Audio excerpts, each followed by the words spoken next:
Benvenuti alle conversazioni e bentornati a Writers on Writers. Questa settimana abbiamo una puntata monografica. Tutti i nostri ospiti hanno voluto celebrare la grandezza di Charles Dickens. La prima è l'irlandese Edna O'Brien, il secondo è l'inglese Howard Jacobson e poi l'americano George Saunders. Alla fine leggerò a mia volta un brevissimo brano tratto sempre da Charles Dickens. Hello. There's a moment in Bleak House where Inspector Bucket goes on search of the fugitive Lady Dedlock. Normally a blunt-spoken man, Dickens allows Bucket an epiphany as he mounts the high tower of his mind. There he mounts a high tower in his mind and looks out far and wide. Many solitary figures he perceives creeping through the streets, many solitary figures out on heaths and roads and lying under haystacks. But the figure that he seeks is not among them. Other solitaries he perceives in nooks of bridges looking over, and in shadowed places down by the river's level. And a dark, dark, shapeless object, drifting with the tide, more solitary than all, clings with the drowning hold on his attention. Where is she? Living or dead? Where is she? If as he folds the handkerchief and carefully puts it up, it were able with an enchanted power to bring him to the place where she found it, and the night landscape near the cottage where it covered the little child, would he descry her there? Or on the waste, where the bright kilns are burning with a pale blue flare, where the straw roofs of the wretched huts in which the bricks are made are being scattered by the wind, where the clay and water are hard frozen, and the mill in which the gaunt blind horse goes round all day looks like an instrument of human torture. Traversing this deserted, blighted spot, there is a lonely figure with the sad world to itself.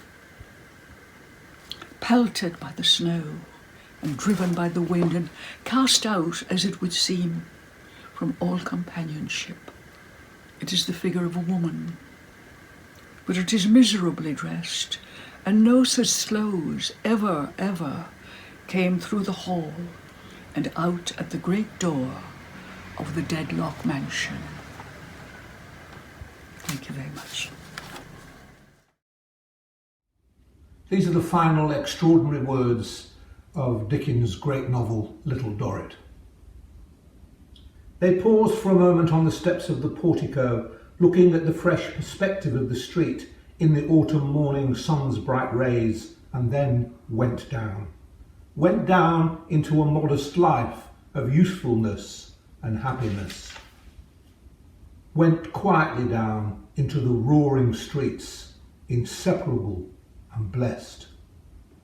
And as they passed along in sunshine and in shade, the noisy and the eager and the arrogant and the froward and the vain fretted and chafed and made their usual uproar. Hi, this is a beautiful section from A Christmas Carol by Charles Dickens. Not very seasonal, but it's always timely. The ghost, on hearing this, set up another cry, and clanked its chain so hideously in the dead silence of the night that the ward would have been justified in indicting it for a nuisance.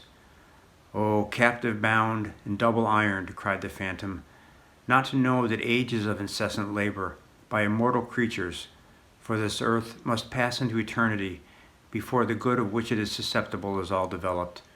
Not to know that any Christian spirit, working kindly in its little sphere, whatever it may be, will find its mortal life too short for its vast means of usefulness. Not to know that no space of regret can make amends for one life's opportunities misused, Yet such was I. Oh, such was I. But you were always a good man of business, Jacob, faltered Scrooge, who now began to apply this to himself. Business, cried the ghost, wringing its hands again. Mankind was my business. The common welfare was my business. Charity, mercy, forbearance, and benevolence were all my business. The dealings of my trade were but a drop of water in the comprehensive ocean of my business. It held up its chain at arm's length, as if that were the cause of all its unavailing grief, and flung it heavily upon the ground again. Per celebrare a mia volta Charles Dickens ho scelto l'incipit meraviglioso del Racconto di due città. Era il tempo migliore e il tempo peggiore, la stagione della saggezza e la stagione della follia, l'epoca della fede e l'epoca dell'incredulità, il periodo della luce e il periodo delle tenebre, la primavera della speranza e l'inverno della disperazione. Buona lettura a tutti e ci vediamo la settimana prossima.